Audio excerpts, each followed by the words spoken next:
최고의 강해 설교자라는 별명을 가진 마틴 로이드 존스 목사님이 십자가에 못 박히신 예수 그리스도라는 책에서 이런 말을 합니다. 교회가 사람들에게 영향을 끼치고 그들을 교회로 이끌어오려면 필히 그들이 흥미를 느낄 만한 말을 해야 한다는 것입니다. 이것이 일반적인 주장입니다. 이러한 주장은 어느 시대나 있었습니다. 갖가지 문제와 어려움을 안고 있는 사람들에게 단순히 예수 그리스도와 그가 십자가에 못 박히신 것만 이야기해봐야 소용이 없다는 겁니다. 자, 이 말은 교회가요, 예수님의 십자가 외에 다른 것을 자꾸 전하려고 한다는 겁니다. 교회가 예수 그리스도의 십자가를 가지고 사람들에게 다가가는 것이 아니고 뭔가 다른 것을 가지고 사람들에게 다가가려고 한다는 겁니다. 세상에 온갖 어려운 문제를 겪고 있는 사람들에게 예수님의 십자가가 과연 도움이 되겠냐라는 이런 생각을 가진 사람들이 교회 안에도 많이 있다는 뜻입니다. 그러나 고린도전서 2장 2절에 보니까요, 사도 바울은요, 예수 그리스도와 그가 십자가에 못 박히신 것 외에는 아무것도 알지 아니하기로 작정했다는 말을 합니다. 여러분, 바울은 초대교회 사도였지요. 우리가 지금 보고 있는 이 성경, 특히 신약 성경의 절반 정도는 이 사도 바울이 성령의 감동을 받은 상태에서 기록했습니다. 이 기독교 역사의 2000년 역사에 아주 중요한 역할을 했던 분이거든요. 자, 그런 바울이요, 예수 그리스도께서 십자가에 못 박히신 것 외에는 알고 싶은 것이 없다고 말할 정도로 예수님의 십자가를 중요하게 여겼는데, 왜? 일부 교회겠지만, 그죠? 일부 성도들이겠지만, 왜 십자가가 아니고 다른 것으로 사람들의 관심을 살려고 하는 것일까요? 자, 여러분, 사도 바울이 왜 예수님의 십자가만을 알고 싶다고 하는지 로마서 1장 16절을 보면 알 수 있습니다. 내가 복음을 부끄러워하지 아니하노니 이 복음은 모든 믿는 자에게 구원을 주시는 하나님의 능력이 됨이라. 자, 바울은 복음이 부끄럽지 않대요. 자랑스럽다는 말이지요. 복음을 믿는 자들에게 하나님의 능력을, 복음을 믿는 자들은 하나님의 능력을 경험할 수 있기 때문에 바울은 복음이 자랑스럽다는 거죠. 그리고 이 말씀 앞에 2절에 보면요, 이 복음은 하나님이 선지자들을 통하여 그의 아들에 관하여 성경에 미리 약속하신 것이라는 말씀이 있습니다.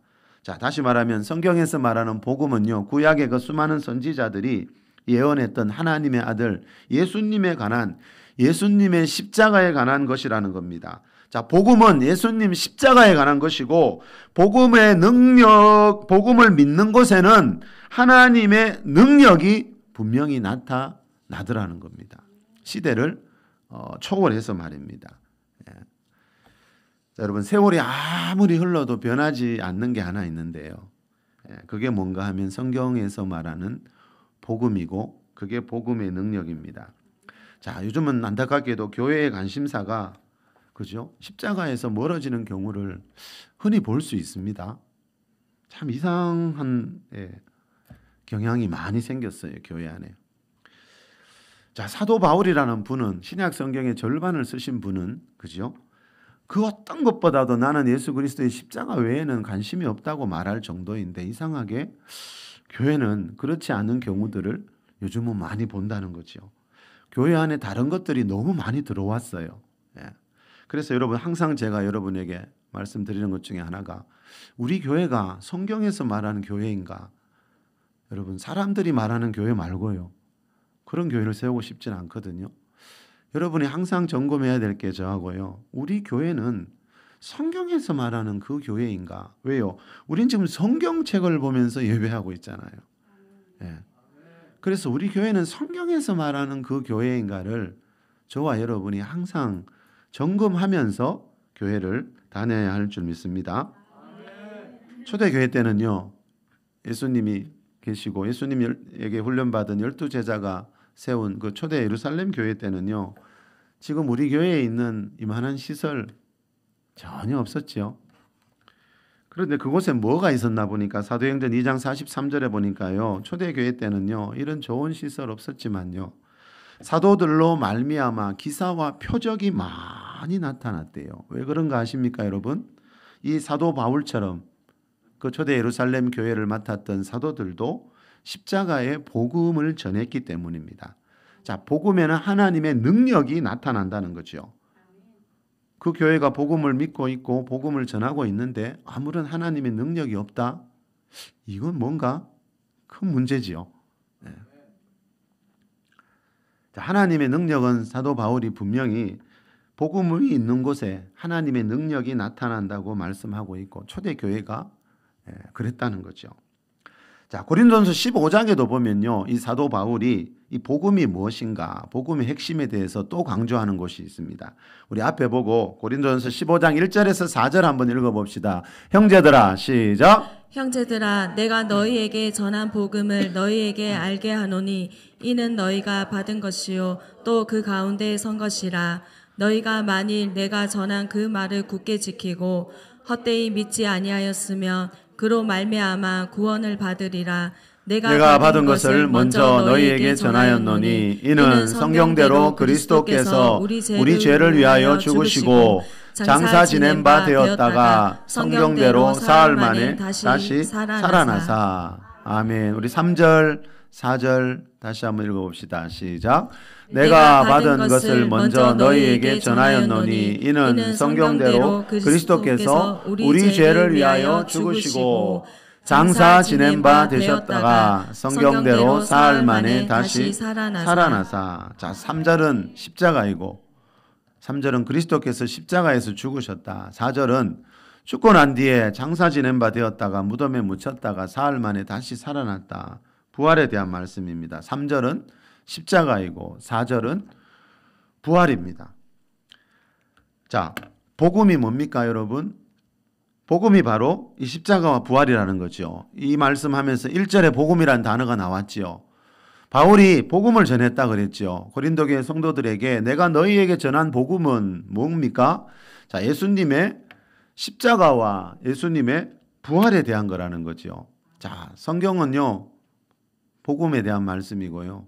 이 복음의 핵심은 예수님의 십자가와 부활이기 때문에 이 성경책을 들고 십자가와 부활을 이야기하지 않고 자꾸 다른 이야기를 하는 것은 우리가 정말 조심해야 된다는 거죠. 초대교회 때 사도들은, 12제자들은 그러지 않았다는 거죠.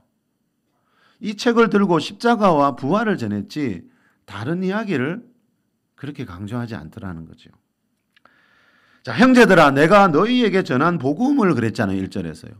자, 사도 바울이 그 당시에 전했던 복음은 뭡니까? 예수 그리스도께서 우리 죄를 위하여 십자가에서 죽으시고 사흘 만에 부활했다. 자, 성경 66권은 다 예수님의 십자가와 부활에 대한 이야기거든요. 그런데 우리는 이 성경책을 가지고 예수님의 십자가와 부활 이야기가 아닌 다른 이야기를 자꾸 하려고 한다라는 것이 서두에 말씀드린 마틴 로이드 존스 목사님의 말이라는 거죠. 우리나라도 안타깝게도 이런 경향들이 보면은 덜어 있더라는 거죠. 자, 교회와 그리스도인들이 가장 많이 해야 되는 일은 십자가와 부활인데 이 십자가와 부활이 과연 세상에서 저렇게 어려운 문제 가지고 사는 사람들에게 도움이 될까? 이런 생각을 은연중에 하고 있는 경우가 많다는 거죠. 그런데 성경은 분명히 말씀합니다. 내 교회 안에서 또 내 삶 가운데서 하나님의 능력, 그죠? 하나님의 능력을 보기 원한다면 그 무엇보다도 복음의 핵심인 십자가와 부활에 대한 진리를 깨달아야 한다라고 성경이 말씀합니다.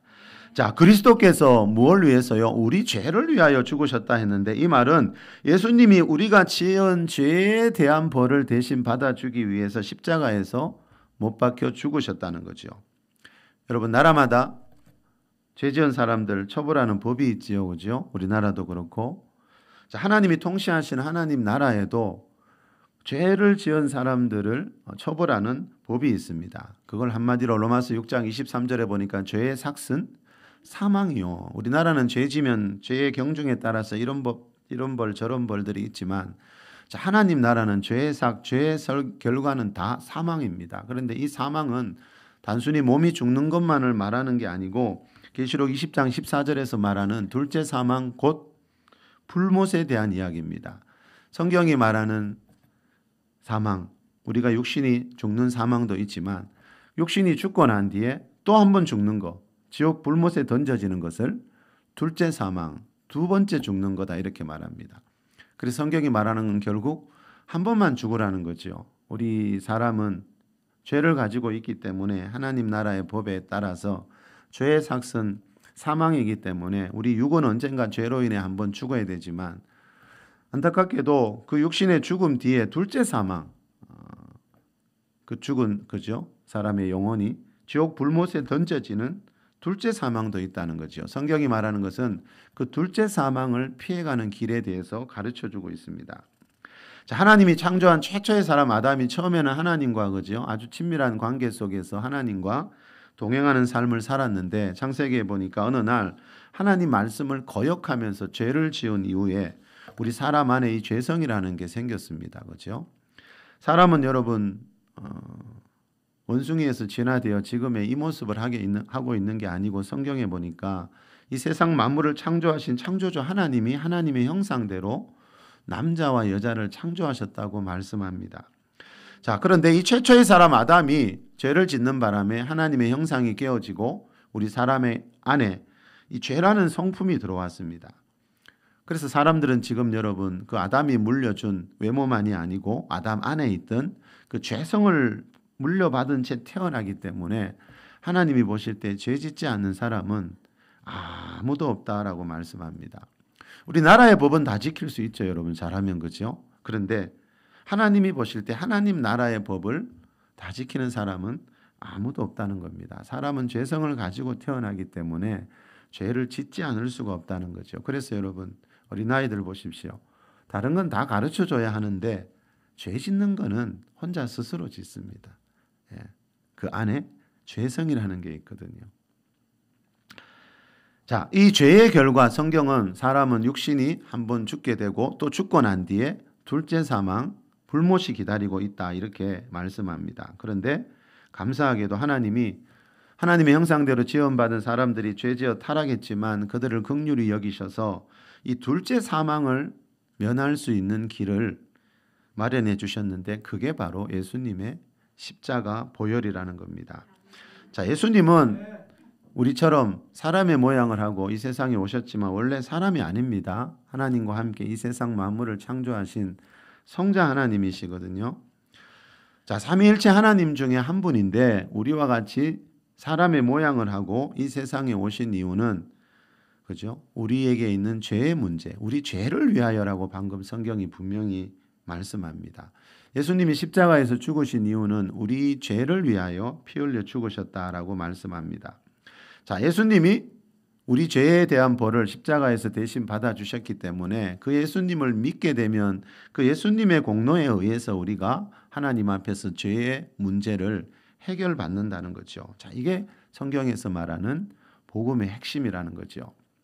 폴 워셔 목사님이 복음이라는 책에서 이런 말을 합니다. 복음주의 진영 안에 있는 많은 사람이 죄를 심각하게 여기지 않는 현실이 몹시 안타깝다. 죄를 일깨우는 설교를 부정적이고 파괴적이라고 생각해 의식적으로 만류하려고 노력하는 이가 적지 않다. 자, 이 말은 예수님은 그죠? 우리 죄를 위해 십자가에서 피 흘려 죽으신 분인데 예수님은 우리 죄의 문제를 해결하러 오신 분인데 요즘은 자꾸 이야기 안 하고 다른 이야기를 많이 한다는 거예요. 예. 자, 복음의 핵심은 예수님이 십자가에서 흘리신 보배로운 피 이야기인데 자, 이걸로 과연 사람들이 관심을 가질까? 교회를 다니는 분들도 이런 생각을 하는 경우가 너무 많다는 거예요. 그래서 교회가 요즘은 사람들에게 다가갈 때 예수님의 십자가와 부활 이야기 대신에 다른 이야기를 자꾸 한다는 거예요. 그 결과 무슨 일이 있습니까? 하나님의 능력이 나타나지가 않습니다. 수많은 예배를 드리는데 수백 번, 수천 번 예배를 드리는데 하나님의 능력이 안 나타나요. 둘 중에 하나겠죠. 성경 말씀이 거짓말하고 있든가 아니면 우리가 잘못 믿고 있든가. 데릭 프린스라는 목사님이 속죄라는 책에서는 이런 말을 합니다. 절대로 설교에서 십자가 이야기를 빼지 마십시오. 십자가를 뺀 설교를 하는 것은 명령은 내리지만 그것을 수행할 능력은 주지 못하는 신병훈련 하사관과 같습니다. 능력은 오직 십자가로부터 옵니다. 자, 이 목사님 말대로 여러분, 하나님의 능력은 십자가로부터 오기 때문에 우리가 정말 예수님을 믿는 그리스도인이 되기 위해서는 그 십자가의 의미를 제대로 알아야, 그죠? 그 십자가를 통해서 하나님의 능력을 체험하는 삶을 살게 된다는 겁니다. 십자가가 없는 설교는 아무 도움이 되지 않는다는 거죠. 자, 하나님의 능력을 여러분, 우리가 이 세상 가운데서도 체험해야 되잖아요. 죽어서 천국 가는 거는, 그거는 죽고 난 뒤에, 예수 잘 믿으면 죽고 난 뒤에 누구나 가는 거고, 이 세상에 살아있을 때 우리가 하나님의 능력을 어떻게 해야 체험할 수 있는가? 다른 게 없고 십자가, 이 십자가의 의미를 알아야. 그래서 사도 바울은 나는 세상 어떤 것보다도 예수 그리스도의 십자가 외에는 알기를 원하지 않는다라고 말씀하고 있습니다. 그래서 오늘 본문에도 보면 예수님의 수제자였던 이 베드로 사도도 사도 바울처럼 예수님의 십자가 이야기, 예수님이 십자가에서 흘리신 피 이야기를 하고 있습니다. 오늘 본문 한 번 더 읽어볼까요? 베드로전서 1장 18절 19절 너희가 시작. 너희가 알거니와 너희 조상이 물려준 헛된 행실에서 대속함을 받은 것은 은이나 금같이 없어질 것으로 된 것이 아니요 오직 흠없고 점없는 어린 양 같은 그리스도의 보배로운 피로 된 것이니라. 자, 그리스도의 보배로운 피, 보혈. 자, 사도 베드로가, 자, 예수님이 우리 죄를 위해서 십자가에 흘리신 그 보배로운 피 이야기를 합니다. 자, 그리스도의 보배로운 피가 하는 일이 한 가지 있다. 18절에서 가르쳐 줍니다. 자, 그리스도의 보배로운 피가 하는 일이 뭡니까? 이 피를 믿을 때 무슨 일이 있습니까? 너희 조상이 물려준 헛된 행실에서 대속함을 받게 해주는 것은 이 그리스도의 보배로운 피가 하는 일이라는 겁니다. 자, 너희 조상들이 물려준 헛된 행실. 자, 어느 나라든지 이게 다 있죠, 여러분. 어느 나라든지 조상들이 물려준 것들을 후손들이 그냥, 그죠? 받아서 계속 이어가는 경우가 너무 많죠. 예. 그 중에는 헛된 행실이 있대요, 여러분. 자, 헛된 행실이 뭘까요? 사도행전 14장 15절에 보니까요. 세상에 있는 다양한 성신들을 섬기는 우상 숭배를 헛된 행실이다, 헛된 일이다 이렇게 말합니다. 왜 헛될까요? 세상에 있는 수많은 신들 보십시오, 여러분. 그 사람들이 다 필요해서 만들었잖아요. 예? 신들이 얼마나 많습니까? 일본에는 뭐 신이 800만 종류가 있다 그랬죠. 그 많은 신들을 여러분, 사람들이 필요해서 사람들이 원해서 만든 신들이라는 거죠. 그래서 그 나라의 조상들이 물려준 헛된 행실이라는 거죠. 자, 이 헛된 행실에서 대속함을 받아야 된다는 거죠. 조상들이 물려준 그 헛된 행실, 세상의 신들을 섬기는 그 우상 숭배 마지막에 가면은, 그죠? 남은 것이 하나도 없는 헛되고 헛된 것이라는 걸, 그런 고백들이 얼마나 많습니까? 교회 다닌 분들 대부분 보면 세상에서 얼마나 다양한 신들을 섬기다가, 그죠? 마지막에 교회에 온 분들 참 많죠. 예. 제가 지난주에 무당하다가 목사가 된 분 그 영상을 봤는데, 무당하면서 날마다 귀신 보고 귀신과 대화하고, 그 귀신에게 눌려서 살다가, 그죠? 예수님 믿고 이제 새로운 세상에서 그 살고 있는 그분의 간증을 제가 기독교 방송에 나온 걸 들어봤거든요. 여러분, 사람은 영적인 존재이기 때문에요.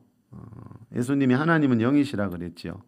영이신 하나님의 음성도 들을 수 있고요. 마귀와 악한 영들도 영적인 존재잖아요. 그래서 이 마귀와 악한 영들, 귀신들의 음성을 또 얼마든지 들을 수가 있습니다. 자, 그분은 예전에는 무당하면서 온갖 귀신들의 음성 듣다가 지금은 하나님의 음성을 듣고 살고 있대요.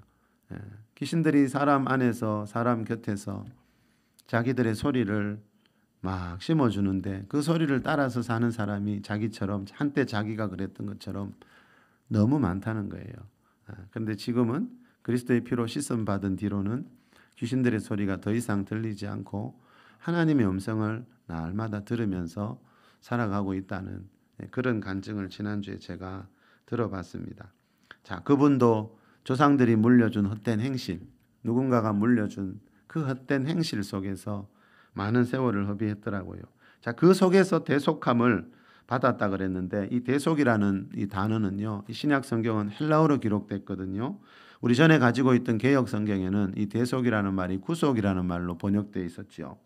이 구속이라는 단어는요, 이 헬라 세계에서 전쟁 포로나 노예들을 풀어주기 위해서 지불하는 돈, 자, 그걸 보고 구속이라는 단어를 썼습니다. 그런데 성경에서는 이 단어를 어떤 의미로 쓰는가 하면은 우리를 구원해 주기 위해서 예수님이 십자가에서 흘려준 피값, 자, 그 종을 사기 위해서 돈을 지불해야 되듯이, 그죠?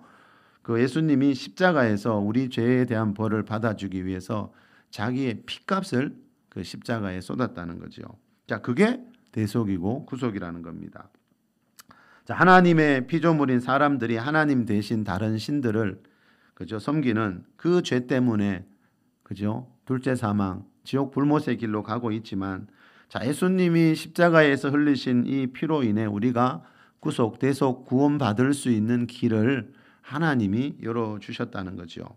자, 그래서 이 예수님이 십자가에서 흘리신 피는 세상 그 어떤 것보다 보배로운, 자, 보배로운 피다. 이 베드로 사도가 이렇게 말합니다. 자, 이 베드로 사도는요, 오늘 본문만이 아니고요, 오늘 본문 앞에 베드로전서를 시작하는 부분에도 보면요, 제일 먼저 예수님의 이 보배로운 피 이야기를 하면서 이 베드로전서를 시작하고 있습니다. 자, 오늘 본문 앞에 나오는 베드로전서 1장 시작하는 부분 1, 2절 우리 같이 한번 읽어봅시다. 시작. 예수 그리스도의 사도 베드로는 본도, 갈라디아, 갑바도기아, 아시아와 비두니아에 흩어진 나그네 곧 하나님 아버지의 미리 아심을 따라 성령이 거룩하게 하심으로 순종하고 예수 그리스도의 핏뿌림을 얻기 위하여 택하심을 받은 자들에게 편지하노니 은혜와 평강이 너희에게 더욱 많을지어다. 이 더욱이라는 이 단어 제가 참 좋아합니다. 여러분, 은혜와 평강, 하나님으로부터 오는 은혜와 평강은 지난달보다 지난주보다 더욱 많아질 수 있대요. 예. 그 여러분 예배 시간마다 주일마다 이 베드로 사도가 말하는 은혜와 평강이 여러분 안에도 더욱 많아지시기를 축복합니다. 자, 이 글을 쓴, 이 편지를 쓴 이 베드로 사도는 여러분 잘 아시다시피 예수님의 12제자 중에도 수제자였지요. 자, 그 베드로 사도가 말하는 그리스도인은 어떤 존재인가? 그리스도인의 정의를 한마디로 이 2절에서 뭐라 그러나 하면은요, 그리스도인은 예수 그리스도의 피, 예수님이 십자가에서 흘리신 보배로운 피.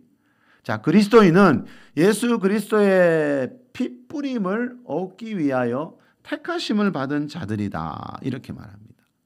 여러분, 사람들이 말하는 그리스도인의 정의 말고요. 자, 예수님의 수제자인 베드로 사도가 말하는 이 그리스도인의 정의가 우리 안에 새겨져 있어야 되겠죠. 자, 성경에서 말하는 그리스도인은 뭔가 하면요, 예수 그리스도께서 십자가에서 흘리신 그 피, 그 보배로운 피 뿌림을 얻기 위하여 택하심을 받은 자다. 이 말은 그 예수 그리스도의 피가 뿌려져 있는 자다라는 뜻이죠. 예수님이 십자가에서 못 박히신 곳은요, 그 예루살렘 성 밖에 있던 골고다라는 언덕이거든요. 지금 그곳에 가면, 자, 예수님이 올해가 왜 2023년이죠, 여러분? 저는 옛날에 이게 되게 궁금했거든요. 하나님의 아들 예수님이 사람의 모양을 하고 이 세상에 오신 지 2023년째거든요. 예수님이 오시고 난 뒤에 역사가 기원 전과 기원 후로 나누어졌습니다. 그 말은 인류 역사의 중심에 다른 누구가 아니고 하나님의 아들 예수님이 있다는 거죠. 월화수목금토일 창세기에 나오더라고요. 자, 하나님을 믿지 않는 사람들도요, 하나님이 만들어 놓은 이 세상의 원리에 따라서 지금 하루하루를 살아가고 있어요. 예. 저도 이걸 뒤늦게 알았습니다. 자, 그 2023년 전에 사람의 모양을 하고 이 세상에 오신 예수님이 33살 무렵에 십자가에서 피 흘려 죽으셨는데, 그 골고다라는 언덕에서 피 흘려 죽으셨는데, 지금 그곳에 가면 예수님이 흘린 피가 한 방울도 남아있지 않습니다, 여러분. 그런데 예수님의 수제자인 베드로 사도가 지금 뭐라 그럽니까? 이 베드로전서는 예수님이 십자가에서 죽으시고 최소한 몇십 년 뒤에 쓴 편지거든요. 뭐라 그럽니까? 그리스도인은 예수 그리스도의 핏부림을 얻기 위해 택하심을 받은 자다. 자, 이 편지를 받는 성도 여러분, 여러분에게는 예수 그리스도의 피가 뿌려져 있습니다. 예수님이 수십 년 전에 골고다 언덕에서 피 흘려 죽으셨기 때문에 지금 그곳에 가면 피 한 방울 없지만 우리 눈에 보이지 않는 이 영적인 세계에서는 지금도 예수님의 피가 흐르고 있는데, 예수 그리스도를 하나님의 아들로 믿고 고백하는 순간에 그 예수님이 골고다 언덕에서 흘리신 피가 그 사람에게 뿌려집니다라는 말씀이, 이 의미가 이 말씀 안에 들어있다는 거죠. 그래서 예수님의 피는 지금도 어딘가에서 계속 흐르고 있습니다. 메어리 백스터라는 목사님이 보혈의 능력이라는 책에서 이런 말을 합니다.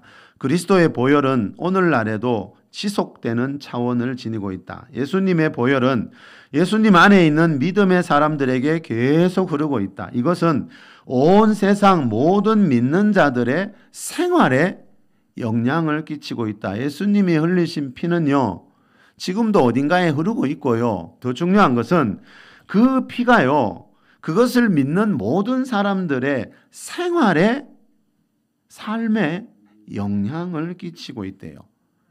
여러분, 이걸 우리가 알고 예수님을 믿어야 합니다. 이게 복음의 핵심이거든요.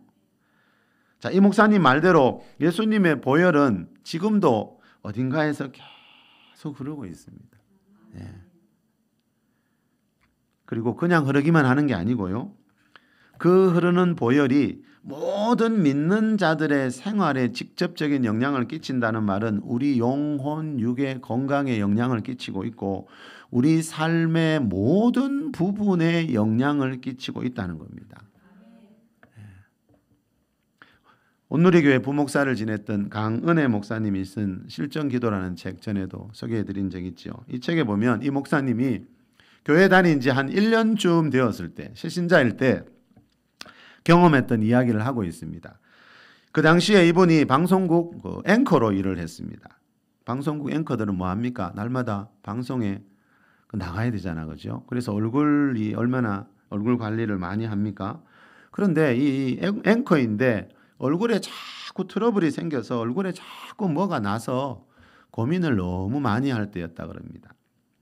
근데 그 무렵에 시댁에 이제 일해주는 새로운 도우미 아주머니 한 분이 왔는데, 그분은 참 특이하게도 남의 집에 일을 하러 와가지고, 물론 그 시부모님이 교회 다니는 믿는 분이라서 그랬겠지만, 그 남의 집에 일하러 와가지고 여러분, 그 가족들 다 모아놓고요, 예배부터 드리고 그분은 그 집 일을 도와줬다 그래요. 어느 날 이제 이 목사님이, 강은혜 목사님도 그날 시댁에 가서 함께 이제 예배를 드리다가 그 집사님이 자기를 위해 기도를 해주더랍니다.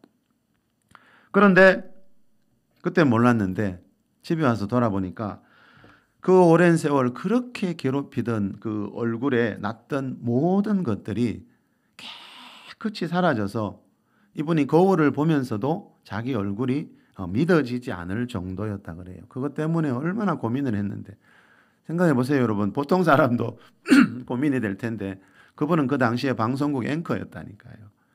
그러니까 그게 얼마나 스트레스였고 힘들었겠습니까?